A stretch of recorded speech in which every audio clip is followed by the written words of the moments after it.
Dans cette vidéo, nous allons voir comment créer un fournisseur au niveau de Odoo, auprès duquel nous allons pouvoir réaliser des commandes.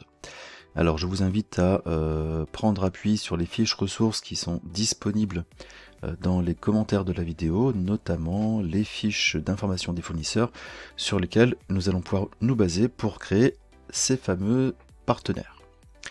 Alors, l'élément le plus simple pour créer un fournisseur est de se rendre dans le module achat.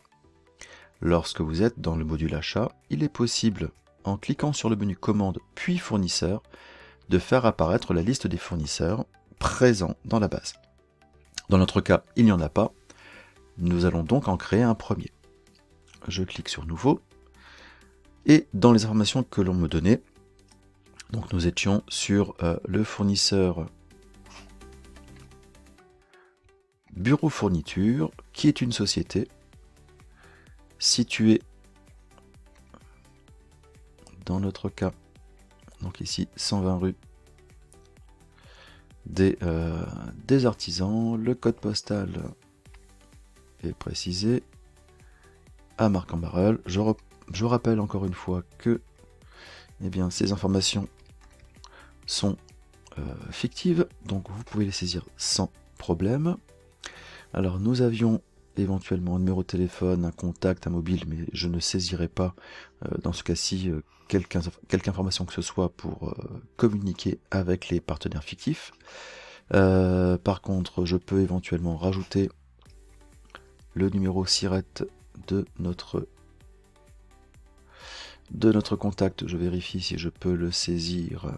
Oui, c'est dans le menu ou l'onglet vente et achat. J'ai le numéro de SIRET présent ici. J'ai également le code APE, je ne l'ai pas, donc je n'ai pas le secteur d'activité.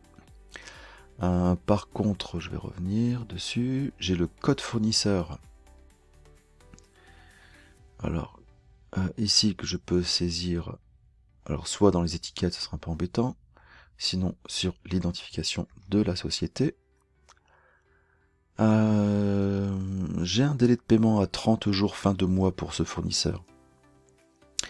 Donc comme c'est un fournisseur, je vais donc dans l'onglet ici vente et achat, partie achat, et dans le cadre des conditions de paiement, donc c'était 30 jours fin de mois, je positionnais ici à la fin du mois suivant. Mode de paiement par virement bancaire, donc ici je vois que je n'ai que la possibilité de paiement en banque, manuel paiement en banque, etc. Je vais prendre celui-ci par exemple. Particularité, j'ai quelques informations sur la particularité. Fournisseur principal de mobilier, de bureau, etc. Je peux éventuellement l'insérer dans les notes internes avec un commentaire qui m'était donné. C'est donc la possibilité que je puisse saisir à l'intérieur. Notamment ici, c'était une très bonne réactivité et flexibilité sur les livraisons. Lorsque les informations, au moins ces informations spécifiques ont été validées, c'est un fournisseur situé en France. Je peux donc choisir une position domestique France permettant d'avoir des documents qui seront calculés en TTC. Nous pouvons également saisir une étiquette qui permettra de retrouver plus rapidement ce fournisseur, notamment ici par exemple Bureau Pro, on pourrait dire, comme c'est un fournisseur de bureau, on peut éventuellement l'intégrer ou saisir une étiquette qui s'appellerait bureau. Alors si effectivement l'étiquette n'existe pas, on peut la créer, c'est suffisant. Donc vous voyez qu'en fait ça correspond plus ou moins à une métadonnée qui nous servira par la suite dans la recherche des différents contacts que l'on peut avoir.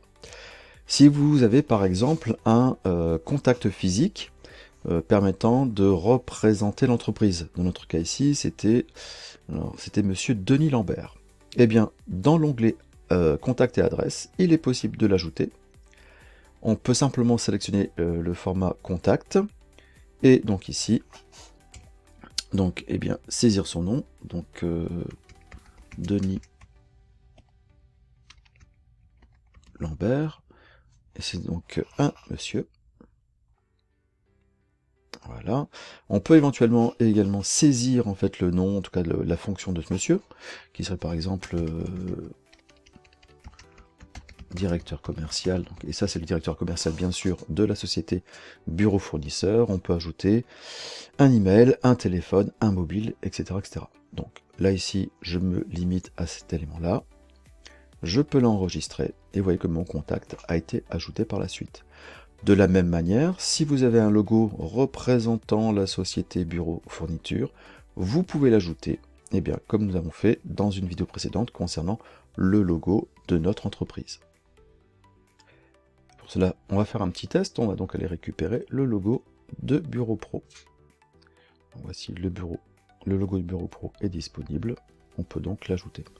De la même manière, on pourrait s'amuser à aller ajouter une photo de ce contact. Alors bien sûr, le problème des photos, droit à l'image, etc., pose quelques soucis, mais il existe des sites qui nous permettent de récupérer des images libres de droit et qui représentent des personnages en format photoréalisme, en fait, complètement fictives.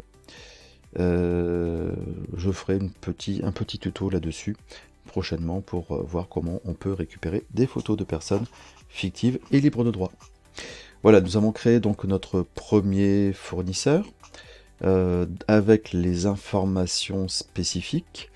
Il est possible, il est plutôt conseillé aussi, notamment lorsque vous réalisez des travaux en lien avec de la facturation fournisseur ou de la facturation client, d'aller personnaliser les comptes comptables de nos partenaires. Dans notre cas, ici, vous voyez que nous n'avons pas de compte comptable spécifique, à savoir compte client ou compte fournisseur. C'est normal puisque le module comptabilité n'a pas encore été installé. Mais nous verrons cette dimension lorsque nous travaillerons sur le module comptabilité et que nous aurons donc à créer des comptes personnalisés. Je vous donne donc rendez-vous dans la vidéo suivante pour réaliser la création de la fiche d'un client.